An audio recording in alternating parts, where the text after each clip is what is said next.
The Dominican is first of all a contemplative. St. Thomas Aquinas defines Dominican life as contemplari et aliis contemplata trade, which means to contemplate and give to others the fruits of your contemplation. Our life consists first of all in the contemplative life. So our life is very much like the life of the Benedictines. What's specific to the Dominican life is study. The Benedictines pray and work, while the Dominicans pray and preach. To do that, we have to study. I'm Father Albert. I'm a Dominican, traditional Dominican. I come from Western Canada, Saskatchewan. I found tradition, it's a long story, but I ended up going to Rome. And while I was there, I happened to meet a priest who had been sent to Rome to study because he refused to say the new Mass, and his congregation didn't know what to do with him, so they sent him there. And through him I got some books of Michael Davies, and I began to understand what was going on in the church. I came to know then the Society of St. Pius X, and I spent a year at Ridgefield, Connecticut. This was back in 1986, 87.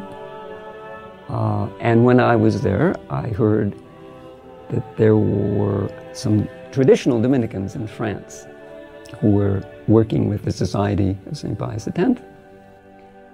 So I visited them, and I ended up joining them in 1987. So I did my novitiate there, and I was ordained priest in 1994 by Bishop Follet in Winona. In 2006, I was sent to help Father Cyprian in New Mexico, in his monastery there. At the same time, I started to do some preaching in the States. And then later, I was sent to the novitiate of the Society of the Sisters of the Society of St. Pius X in Minnesota to help there as well. I was there for 3 years, and at the same time, at the invitation of Father Rostand, I was going around preaching in the chapels. Especially I preached a number of rosary missions, quite a few actually. I think I must have preached that mission 20 times in different places. Last November, with the permission of Bishop Follet and under the authority of Bishop de Galarreta, who assists the religious communities who work with the Society of St. Pius X, we made a new foundation in Belgium. It's in a little town called Steffishausen. It's right on the border with Germany. There was a traditional priest there who was persecuted by his bishop, and so he had to leave his church, and he bought a hotel in this little town, and he built a church onto the hotel, and he started a community there, a traditional community.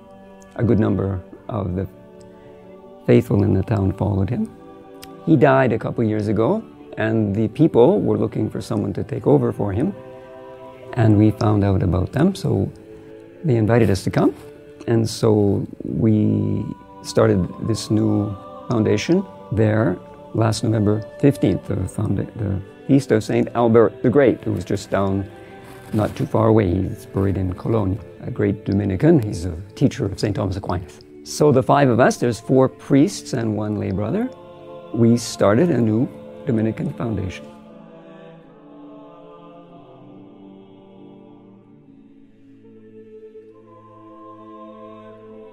We're preaching above all is what we're doing. For example, I'm here in the United States in order to preach. I was in Denver to preach a recollection, and I'm going to Ridgefield to preach a retreat. And back in Europe, 2 of our priests have been preaching retreats in Germany. And one of our priests just finished preaching a retreat for the Carmelites in Belgium. And another of our priests preaches a lot for the Dominican teaching sisters at Brignoles. Another thing we do besides preaching is writing. It's another form of preaching. I've written a number of articles for the Angelus over the years, and also spoken at the Angelus conference. And one of our priests, Father Jean-Dominique, has written a number of books. Actually, one of his books on philosophy is used quite extensively in the schools of the society. One thing that maybe a lot of people don't know is that the different orders have a very particular way of participating in the life of their different orders. It's what's called the third order. The Franciscans have a third order, the Carmelites do, and we do as well. It started really with St. Francis, who had his friars, and then there were the sisters, the second order, and there were also lay people who wanted to follow St. Francis but still remain in the world. These are people who live in the world, and they're married usually, and have children, and they work, but they want to live a more religious life. And so these third orders are a way of allowing people to share in the spiritual life of a religious order while living in the world.